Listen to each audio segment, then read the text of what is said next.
Hello, welcome to today's lecture.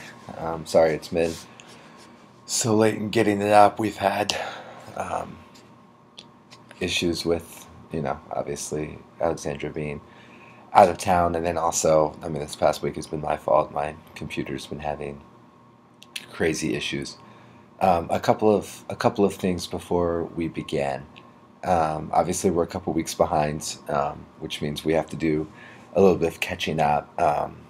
I was going to have 2 separate weeks be devoted to the lead up to the American Revolution, which is what this week's lecture is about. It's about the events that led to the American Revolution, and then next week we'll actually cover the Revolution um, in detail. But I had wanted this to be 2 weeks because the lead up to the revolution is in some ways actually more important than what happened during the actual revolution itself. But we can do it in 1 week. We should be fine.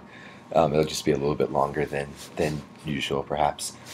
Um, but a couple more things before we begin.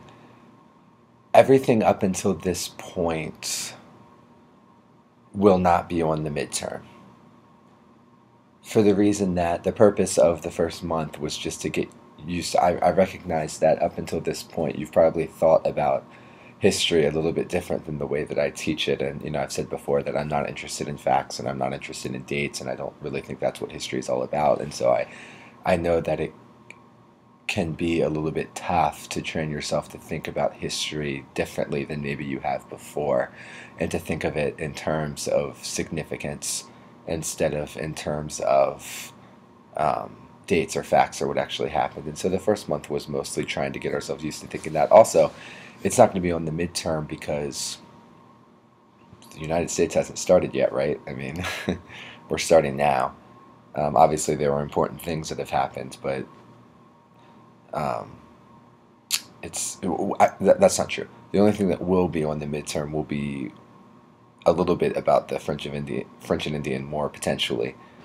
Um, but even that, for note-taking purposes for the midterm, I would really just pay attention to what I have to say about the French and Indian War and this lecture that's coming, because the significance of the French and Indian War is in how it contributed to the build-up to the American Revolution. So really, our discussion today is what you should know about the French and Indian War for the midterm.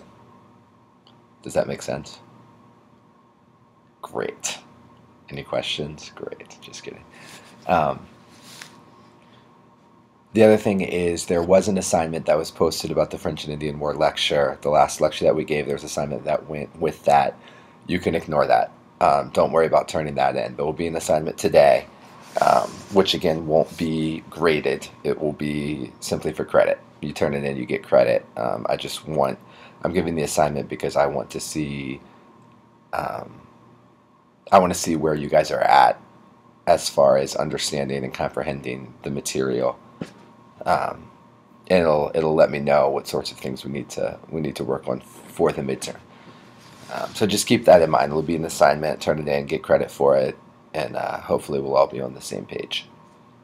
Does all of that make sense? If so, then let's begin. Today's lecture, if it has a title, is The Causes of the American Revolution.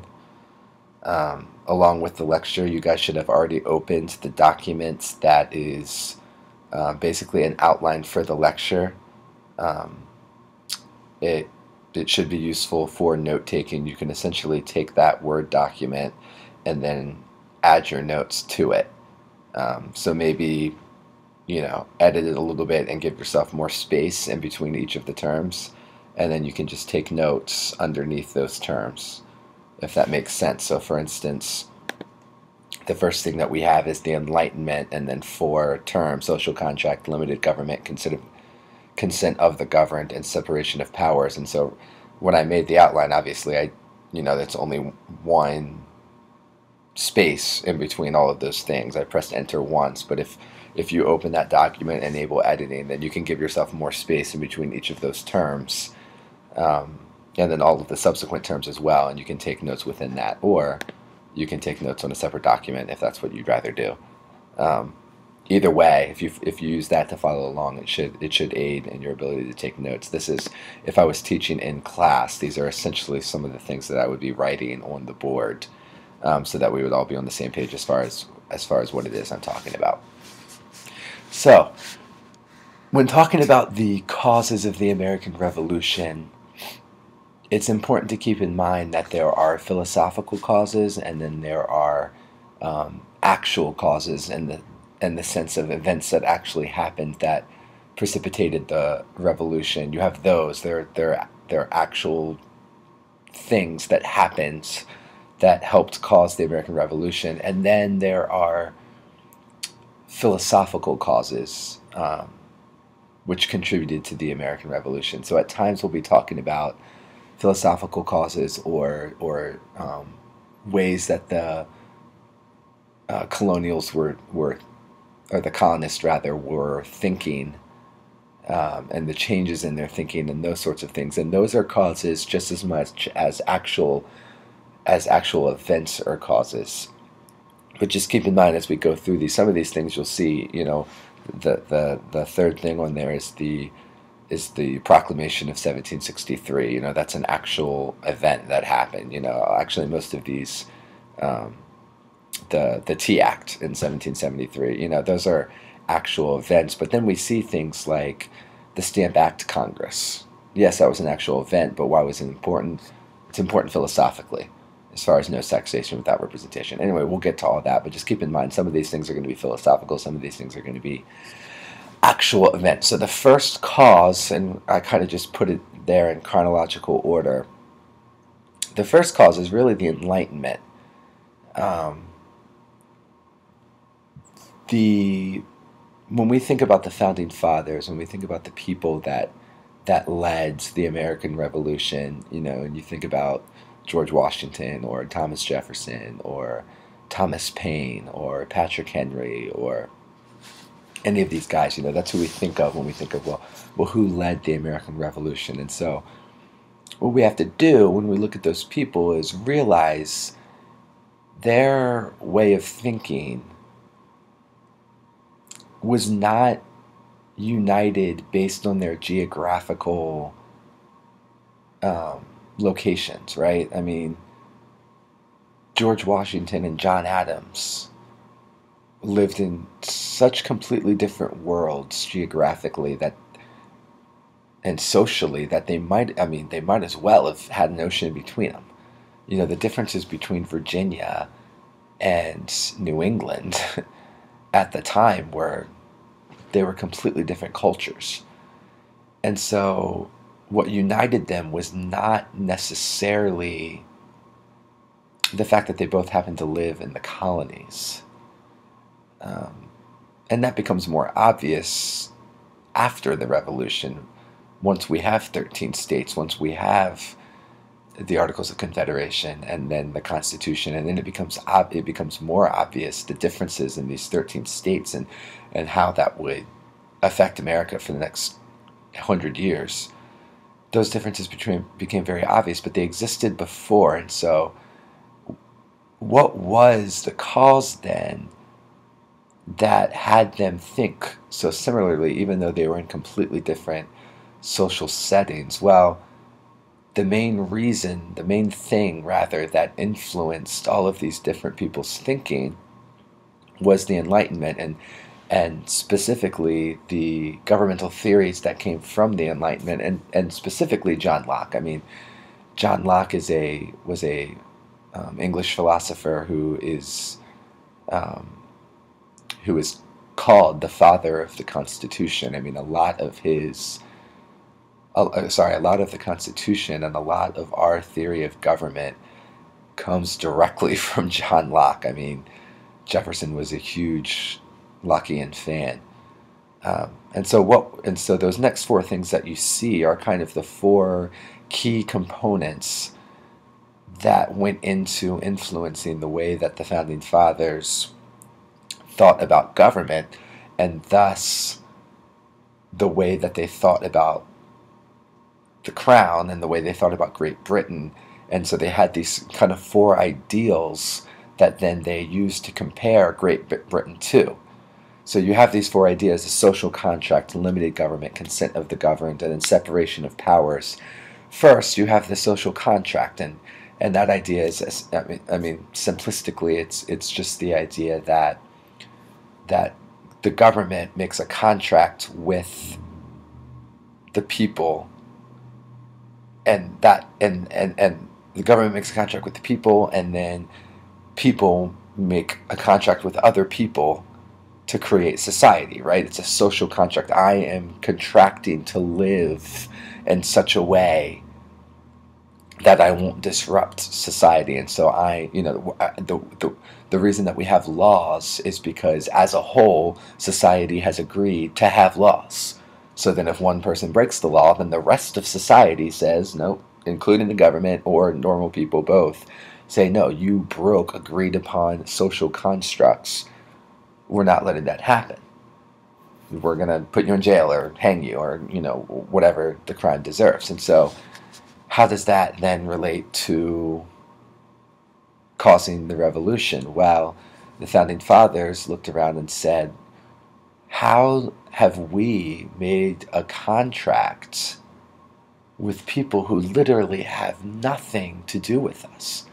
They live halfway across the world. What exactly are we contracting? And when did we contract to do this? You're making laws. You, Great Britain, are making laws. You're telling us what those laws are, even though what may be necessary in London may not be necessary in Boston. But we still have to abide by the laws that you make because of a social contract that we never agreed to and has nothing to do with us. You can kind of see how, based upon that way of thinking, they don't think that they made a contract, and if they did, they had no say in what that contract was. So that's the first one. Second one, the idea of a limited government. That's an Enlightenment thought, and it's one that all of the founding fathers loved. And so they take this idea of limited government and then they compare it to Great Britain. Is the government limited? Well, at the time, the idea from Great Britain was that the power of the king was a divine authority, and starting with Henry VIII. I mean, the idea that God gives authority to a king, and the king is sort of like a conduit, or not a conduit. They're at a different plane. Their authority is derived from the divine and not from the people, right? And so, if that's your way of thinking, then what is government limited by?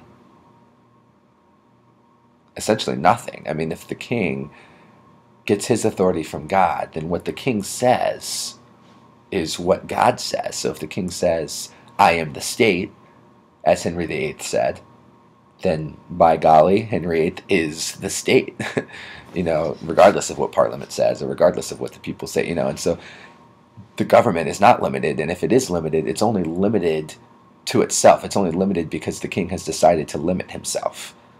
Well, the king might decide that. King George might decide to limit himself to the laws that Parliament passes. He might decide that, but tomorrow he might decide that, what, I'm not limited by that anymore. And who's to say that he's wrong? If his power is divine, if it has divine origins, then who's to say that he's wrong? And so they take this idea of limited government, and they don't see that. They don't see Great Britain's government as being limited in any meaningful sense.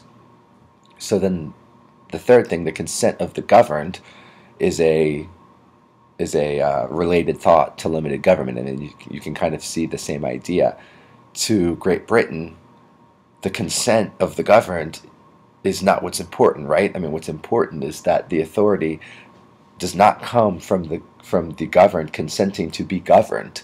The authority comes from God telling the king govern, and so you see this disconnect between the two ways of thinking there. They take consent of the governed. They don't see that in Great Britain. The fourth one, separation of powers. We're going to skip that one. It's complicated. they did take it. I mean, the separation of powers as we see it in modern United States government. You have the executive, you have the legislative, and you have the judicial branches. And so the power of government is divided between those three things: executive, legislative, judicial. So it's it's how they structured the United States government. They didn't see that in Great Britain, even though Great Britain had parliament, it had a king, and it had common law judges. It existed, but not in the way that the founding fathers would have liked. But it's complicated. We're going to skip that. You don't need to know that for the midterm. So that's the Enlightenment. That's kind of how now the Enlightenment was important. Like I said, philosophically, it was important insofar as when some of these next things that we're going to talk about happen. The reason why these things caused a revolution is because the colonists were influenced by Enlightenment thought. They already had these theories about government, and so then when the British government taxed them and they were reacting economically, no, we cannot afford to be taxed. And by the way, you don't even have any authority over us, so we're going to have a revolution. It's not like, in other words, in the 1200s, in the 1300s, in the 1400s, kings were taxing people, and they were being tyrants and dictators and doing terrible things to the people, and there weren't any revolution. So why is that? Why is there revolution now when it's not like the British Crown is doing anything that they haven't done for thousands of years? Hundreds of years at least. Maybe not thousands. Not thousands actually. Hundreds of years. So why all of a sudden is there a revolution now when they're doing all the same things? They're imposing taxes. Well, they've imposed taxes for a long time.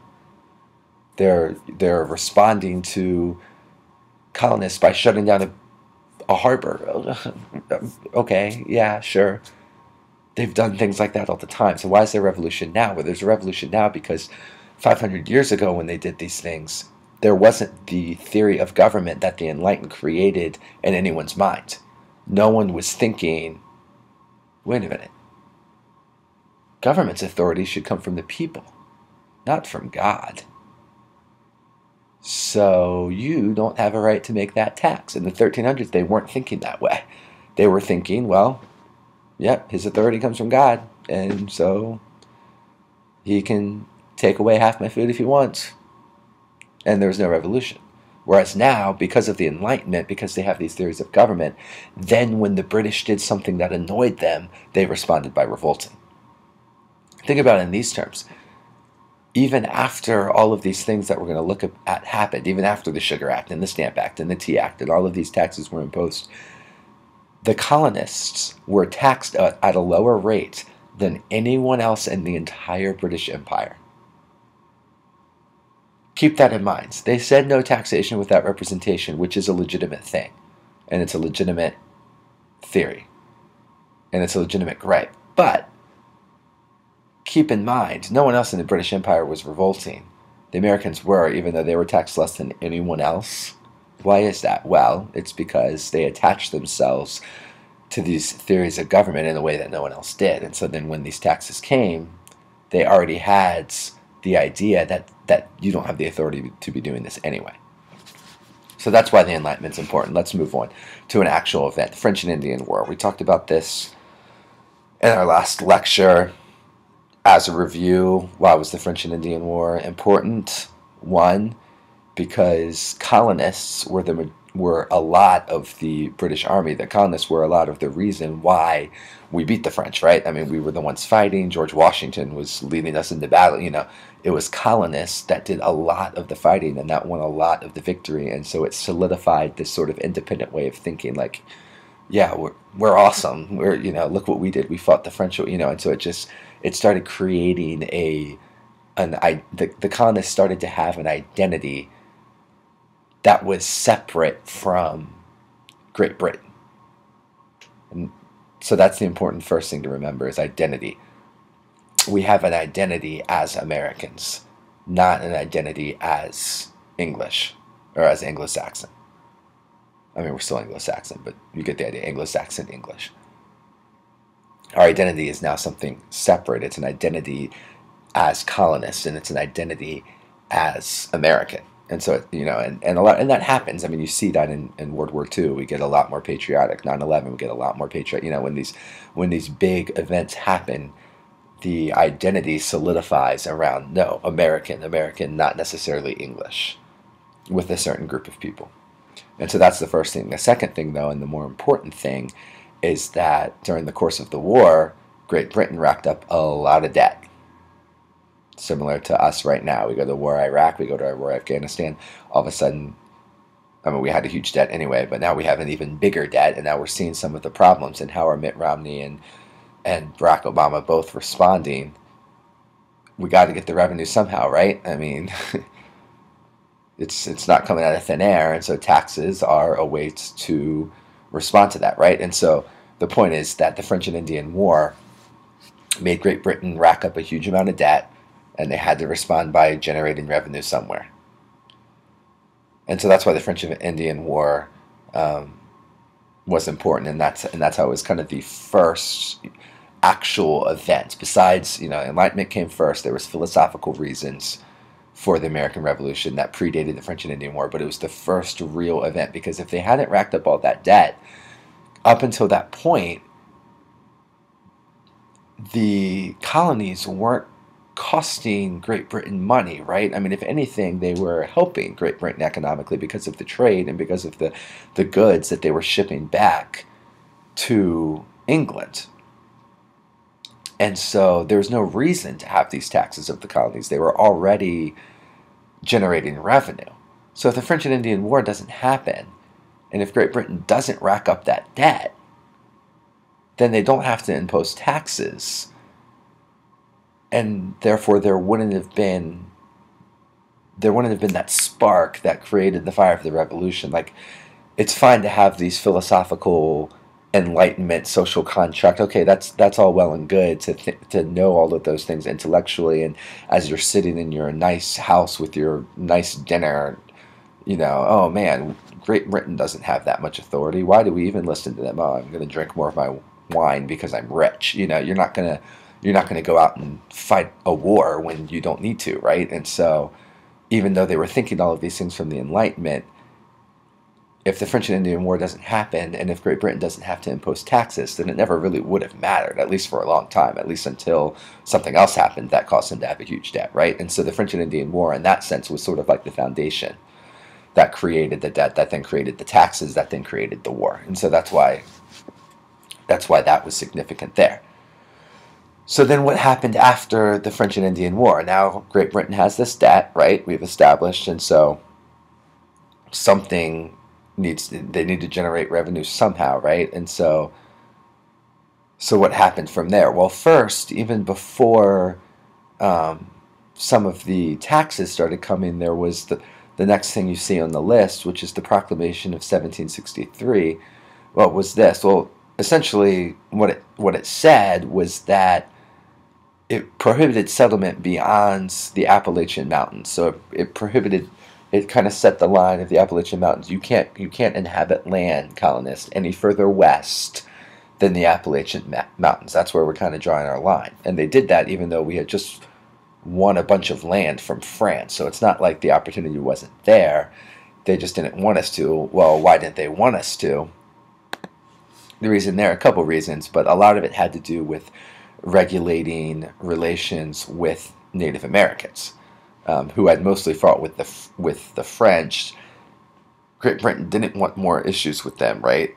I mean, they couldn't really afford to, and so they wanted to make sure that they had control over trade and relations with Native Americans, and so they didn't want colonists kind of taking these things into their own hands. They didn't want a group of people to go west of the Appalachians and then something to go wrong and then them to start fighting with the Native Americans, and the Native Americans see it as, we're fighting with Great Britain and now you have another war. I mean, that's kind of what they were trying to avoid, which, is reasonable, right? I mean, that's That's not outrageous, but the way that the colonists saw it was, wait a minute, we just fought this war for you, won you a bunch of land, and then you're going to tell us who actually live here that we're not allowed to go over and trade with the Native Americans?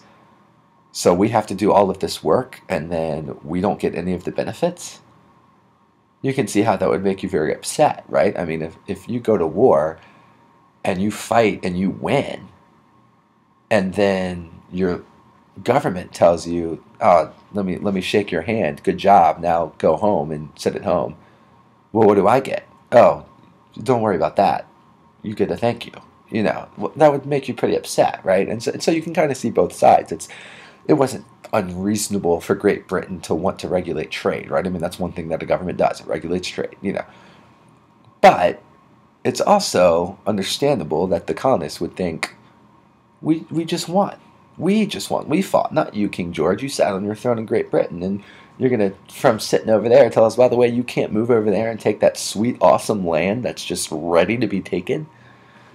Now, of course, that's setting aside that it wasn't ready to be taken. It was owned by the Native Americans, but we've never had a problem kicking them off their land, so that was just a non-issue. But you can see the point. You can see the way of thinking, and so the Royal Proclamation of 1763, it annoyed a lot of people. Would it have been enough in and of itself to cause problems? No. But when you take Enlightenment way of thinking, we already aren't convinced that Great Britain has authority over us anyway. French and Indian War, now we have a collective American identity, and now they are really starting to annoy us. You can kind of see how it was kind of, it's just aiding, it's just stirring people up. They're just stewing, right? They're just, oh man, Great Britain, getting close to that line. That's the way you have to think of Royal Proclamation of 1763. Not enough in and of itself, but yeah, was it another log on the fire? Was it another spark? Sure, absolutely. After Royal Proclamation of 1763, then we get the Sugar Act of 1764, and this was more important than the Proclamation Act of 1763. This annoyed people a lot, and this comes directly from the French and Indian War. So they have this debt from the French and Indian War. They have to raise revenue somehow. How are they going to do that? Well, the first way they tried was the Sugar Act. What was the Sugar Act? It was exactly what it sounded like. It was a tax on molasses or sugar. Now, there had already been, this tax had already existed. In 1733 was the original molasses, whatever, act, but they had never raised any money from that because the colonists just started smuggling it so they started smuggling it themselves and buying that molasses rather than buying the molasses that had the tax on it from the West Indian Company, which is owned by Great Britain. So this act had been around for 30 years, but nothing had ever came from it. They hadn't made any money on it. And so with the Sugar Act, what they thought was, well, before it had been something like not 6 cents, it was like 6 pence or whatever, but let's say it was 6 cents in today's money. So they had this 6 cents tax on molasses. Well, they thought, if we lower that to 3 cents, but we change the enforcement policy so we actually enforce it, then maybe we can raise revenue, because maybe if we lower it but actually enforce it, people won't respond negatively because it's a lower tax now. So that was the reasoning, and it was very, very, very bad reasoning, because that's not what happened, and they still didn't make any money off of it. Because of efforts by the colonists. And so the Molasses Act was set to run out, and they simply extended it, or replaced it with the Sugar Act, rather, by lowering the tax but increasing enforcement. And their reasoning for it also was that they had, after the French and Indian War, they were keeping 10,000 British troops in the colonies to protect the colonies, right? I mean, in case the French or the Native Americans started something again, we're keeping 10,000 troops there. And so their thought was, that's costing us a lot of money, and they're there for the benefit of the colonists, So the colonists should pay at least some portion of the costs and keeping the troops there, which is somewhat reasonable. I mean, they probably should, technically speaking, it's a pretty fair tax. Problem is, it was passed in Great Britain a long time before it was then announced to the colonies, and when it was announced was during an economic depression. So we're already in poor economic times, and now you're going to start taxing us for our sugar? Are you kidding me? After we won you a war, you won't even let us go take the land, so you're keeping us here on the coast, then you're making us pay the tax on sugar that you send in. What's next? That was kind of what the colonists were thinking, and we don't even have them. Even if we even if we didn't mind the tax, philosophically speaking, we don't have the money to give you anyway. Even if we assented to the fact that you deserve to be able to tax us, we couldn't give you money anyway. But the fact of the matter is, you don't even have authority to tax us. It's a double whammy. That's the way that the colonists are thinking, and so the British, thinking that, oh, if we lower the tax, then they'll actually pay it. False. They were not willing to pay it, and they really didn't make any money. People just kept smuggling and finding different ways around the enforcement and around the tax, and so it really did no good. The important thing to keep in mind, if on the midterm you talk about the Sugar Act in the course of your answer, do not, I repeat, do not bring it up in connection to no taxation without representation. That idea was not popular during the Sugar Act. It would come later. The Sugar Act, the issue with the Sugar Act that the colonists had was on its economic impact. It was not on the no taxation without representation. That would come later. So if you talk about the Sugar Act on the midterm, make sure that you talk about it in connection with the economic impact it had on the colonists who were in a depression at the time. Not on, well, once they sent the Sugar Act, then everyone said, oh, no taxation without representation. No, that comes later. Don't say that.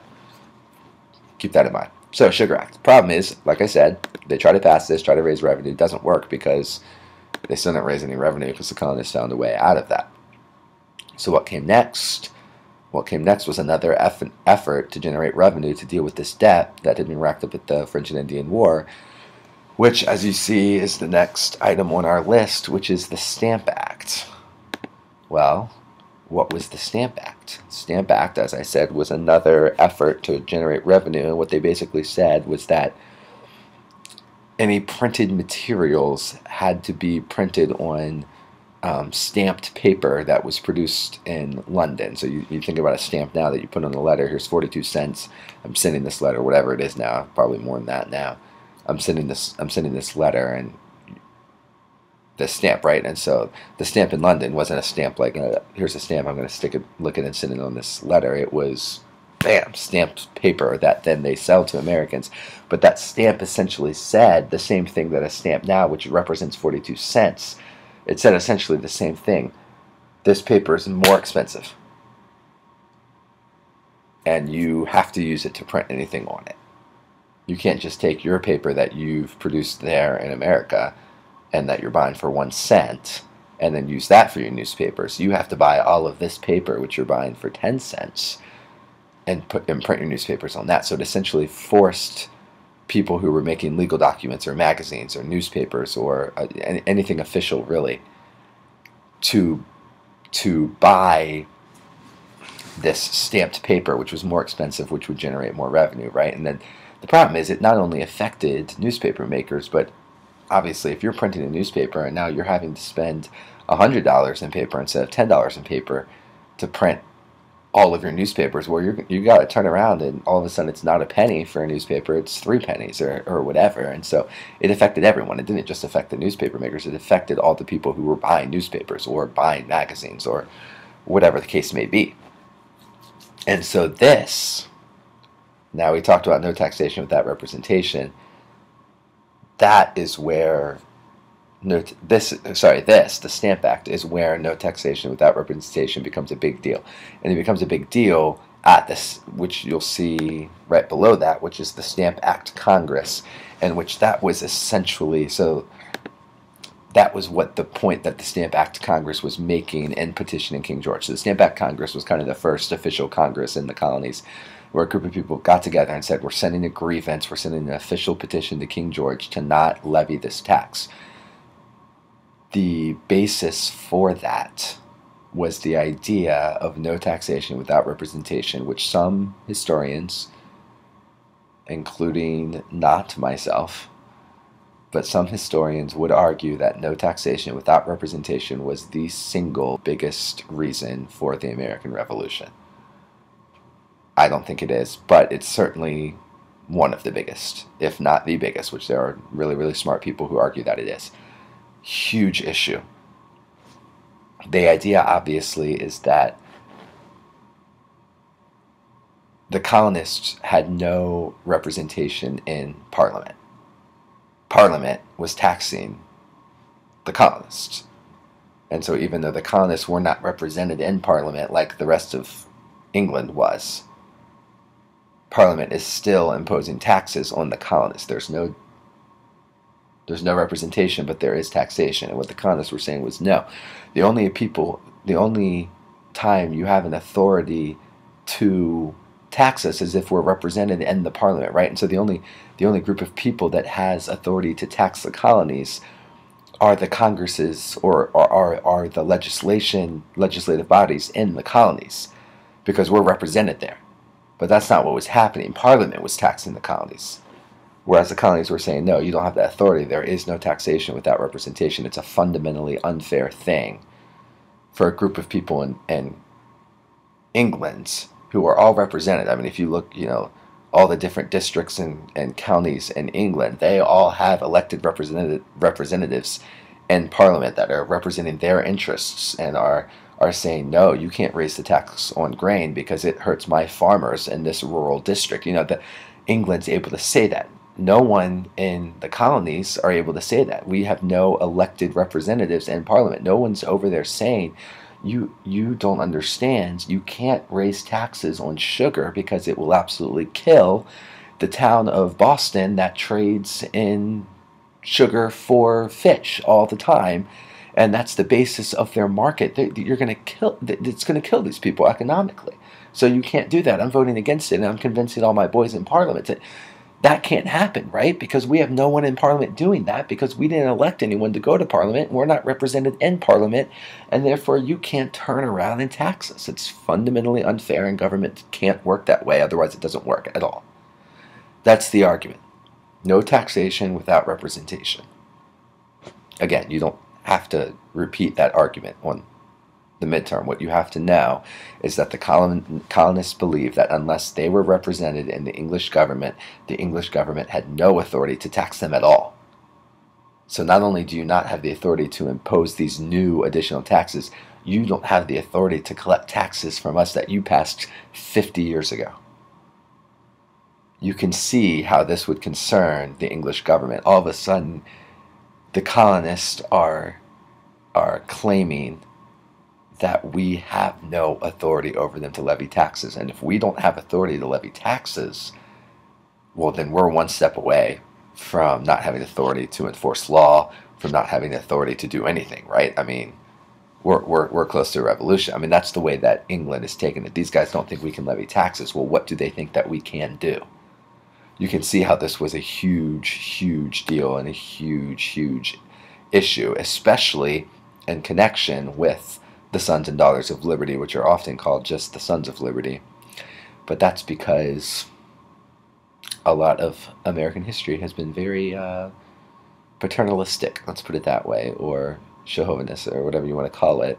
We've sort of eliminated Daughters of Liberty from the whole equation, but it was actually called Sons and Daughters of Liberty. The reason this is important is because it showed England how serious some of the colonists were. It wasn't just an intellectual argument that the Stamp Act Congress was making. These people are serious, because the Sons and Daughters of Liberty were essentially enforcing. They were essentially there was a lot of colonists at the time who basically decided we are not going to buy this paper. We're going to, um, um, the word just is totally slipping my brain right now. Oh my goodness. Um, Economic. I can't think of the word. Not revolt, but this is going to drive me crazy.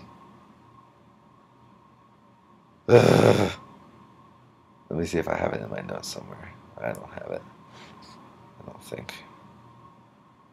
Um, there were the idea that we are going to respond by simply not buying the paper, or simply not buying the sugar, or simply not, that's how we're going to respond. Well, the Sons of Liberty, if you didn't do that, would, if you were loyal to the British and you bought their paper or you bought their sugar, or well, they would tar and feather you, or they would enforce it through sometimes violent and extreme measures. And so the English saw this as not, this isn't just an intellectual idea. This is these people are crazy. They're tar and feathering people if they don't.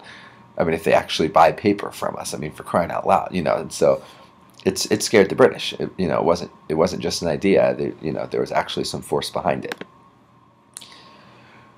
And the idea of there being a force behind the intellectual ideas is seen a lot in the Boston Massacre. I'll go over this quickly. I mean, the Boston Massacre is one of the more famous things in American history, so my assumption is you already know a little bit something about it, but it was just an incident in which a mob of colonists, um, for whatever reasons at this particular time, I mean, something was always eventually going to happen. The anger was building up.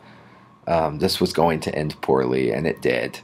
Unfortunately, a mob started, messing with um, one particular British soldier, um, and a group of other, not a group, a couple of other British soldiers came over. One thing led to another, and they eventually would fire into the crowd without orders. With no orders. It was kind of a spontaneous thing. Once one guy did it, I'm sure the rest followed. But they would kill. Eventually, 5 people would die. 3 instantly. 2 later. 5 people would die. More were wounded, and the propagandists involved with the revolution immediately labeled it the Boston Massacre, and huge, huge, huge, huge deal. Um, And so, why is it important? Well, again, it's just important. It shows that there was actual anger here.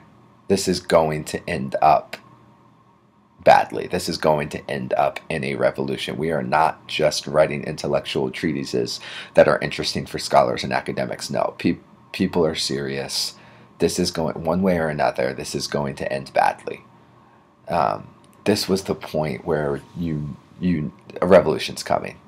We might not win. We might win, hopefully, but it's coming one way or another. Something's going to get figured out. Either we're going to try to revolt, and Great Britain's going to respond to it in such a way that it doesn't happen, and they squash it, or we're going to revolt, and we're going to be a new country. But it's going to be one or the other. There's no in between at this point. I mean, the anger and the feeling of unfairness among the colonists had boiled over, and now people are dying.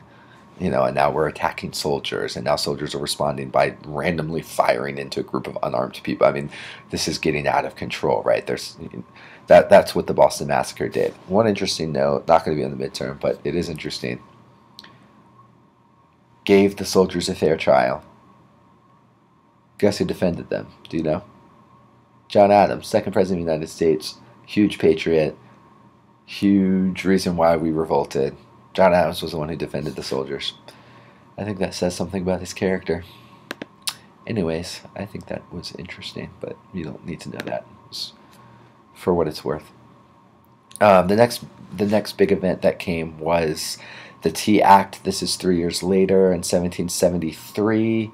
Again, the Tea Act was another way that Great Britain attempted to generate revenue. They still had this huge debt that was mostly caused by the French and Indian War. Again, it's getting bigger because they have a bunch of troops in America or in the colonies, ostensibly to protect the colonies from the French and the Indians. Why shouldn't they pay a portion of the costs of keeping the army there. Well, here's another way we're going to try to generate revenue from them. It's going to be the Tea Act. This was another mistake because, again, it didn't work. And actually, this is the first one that I am extremely sympathetic to the Founding Fathers for responding the way they did, because if someone tried to come and make sweet tea more expensive, I think that I might join a revolution to make sure that that did not happen. So this one I'm sympathetic to. But the idea is there is more to, you don't need to know all the details. I mean, essentially, the British East India Company had so much tea. They had overproduced it, and so they had tons of tea. They didn't know what to do with. So they tried to monopolize the sale of tea in the colonies. They basically said, you're not allowed to buy tea from Jamaica or from anyone else anymore. You have to buy tea from us. And because we have so much tea, we don't know what to do with it, so we need to basically dump it all out on you. And so you have to buy from us, and we're taxing it. And that's how we're going to. So it's like basically a government-endorsed monopoly, which is tyranny for all practical purposes. And so this was a mistake, and obviously there was a huge reaction, and which was famously seen in the Boston Tea Party, which is connected to the Tea Act, which, I mean, the story you should know. A bunch of colonists dressed up as Indians went onto ships that were anchored in the harbor and poured all the tea overboard, dumped it all overboard. Cost a lot of money. So that was a good rebellious little thing to do. And again, it showed that we were serious and you do not have the authority to do these things. You don't have authority to tax the tea, and so if you do, we're going to go and dress up like Indians and pour the tea out of the boat. Take that, but the idea being, it's a concrete way that we can show that we are not abiding by what you're doing. We're rebelling against the tax, right? And so that's why it's important, is because it shows the willingness of the colonists to back up their petition to King George, no taxation without representation. We are willing to back that up as necessary.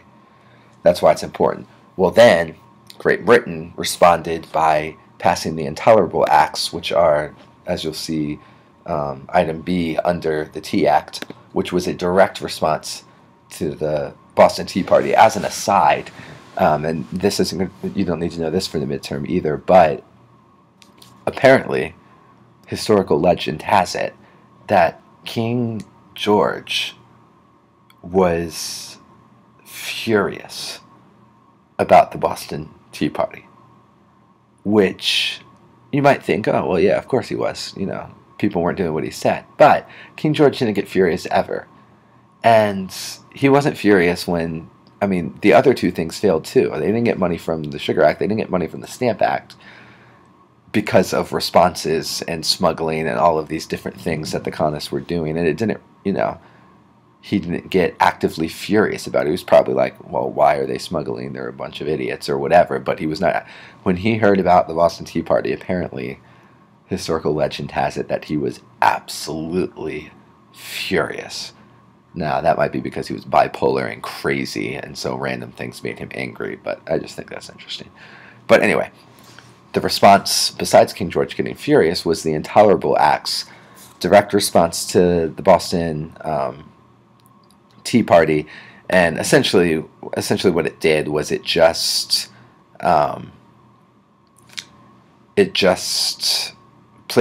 basically said it shut down the Boston Harbor, for one thing. I guess that was the most direct response. If you're going to go out to the Boston Harbor and pour our tea overboard, well, then we're going to shut down your harbor. So now, how do you like us?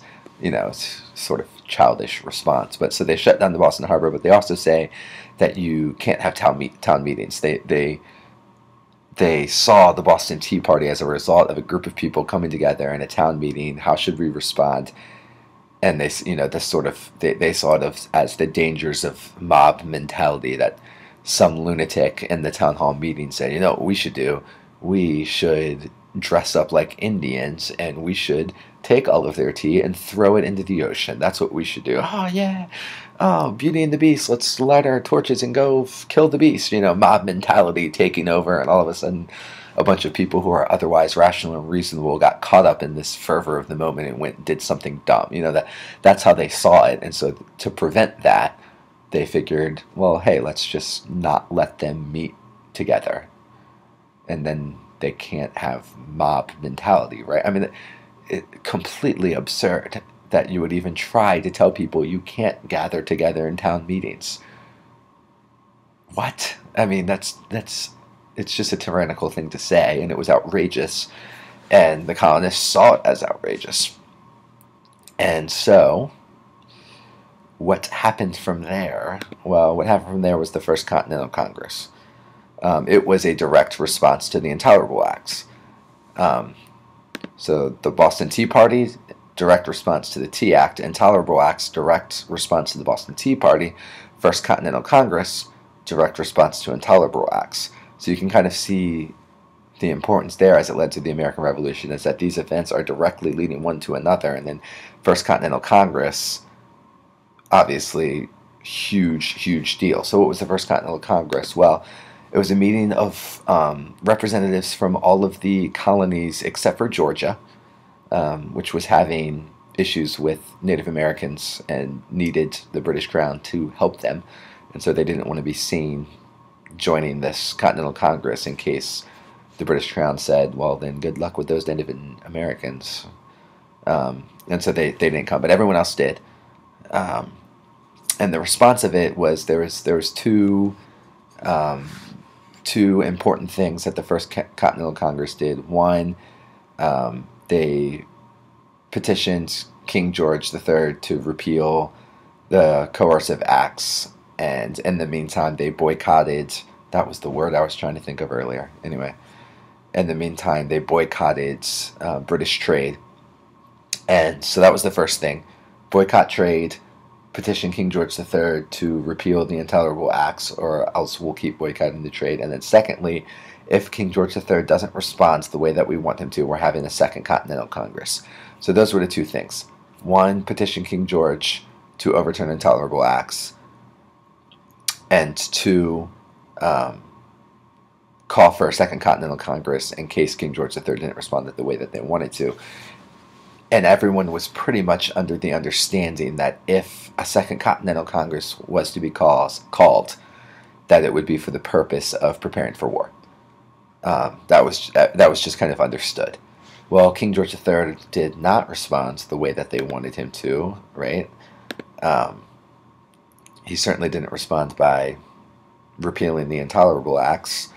And so the last item on our list is the Second Continental Congress, the second thing that led to American Revolution, which isn't strictly true because Lexington and Concord happened before Second Continental Congress, but that wasn't an official war. That was a skirmish that happened because two groups of soldiers, not under orders from any higher authority, got into a fight. And so I didn't include that on here because I don't think it's important. Except that it was the shot heard around the world or whatever. I guess that is important, but it's not important for the advance of history. And so the Second Continental Congress is the last thing on our list, and it was obviously where the Declaration of Independence was written and signed, and it was war. So the Second Continental Congress was the last cause of the war, and it was the actual cause of the war because it was where independence was declared, and King George responded by finding them in rebellion. And not, which is, I mean, I say that as an aside, but it's important because he could have responded by saying, okay, I acknowledge your, I mean, the Declaration of Independence wasn't declaring war, right? It was just saying, we're independent, peace out, we're doing our own thing. So King George could have responded one of two ways. He could have responded by saying, oh, okay, well, good luck, gentlemen, in your new adventure, or he could have responded by saying, no, you're in rebellion and I'm fighting you, which is how he did respond. So he didn't technically declare war, but it declared independence, which then directly led to war. And so it's the last cause, and it was the actual cause. Important things that it did: was the Declaration of Independence, and it appointed George Washington as the leader of the Continental Army, which was a great decision. And it would, I mean, Second Continental Congress would be held throughout the war. It was a war Congress. I mean, it did everything. It tried to raise money. It appointed generals. It promoted or demoted people. It did everything. And it continued to be held throughout the war. At one point, Philadelphia, where it was being held, was kind of taken over by the British. They had to move it to New York. I mean, it stayed throughout the war. But for the purposes of this lecture, it's important insofar as it was a cause of the war. And for those purposes, the important things to know about it in relation to the cause of the war is that, 1, declared independence, 2, appointed George Washington as leader of the Continental Army. Okay, now, I recognize that I spoke very quickly through a lot of this. And some of it may have been difficult to take notes on. Now, I did that because, as you can see, we've already been talking for 55 minutes, which is a long time. And so I didn't want this to be an hour and a half, and so I talked quickly. If you have questions, if things didn't make sense, if certain aspects of it didn't make sense, absolutely feel free to email me and ask me any questions. And I'll respond with as much clarity as I can. So don't feel frustrated if you feel like you're still missing something. Just email me and tell me what you think you're missing. And we can begin a dialogue there. Don't forget to check the assignment that's posted with this lecture. I hope you enjoyed it, and I will see you guys next week.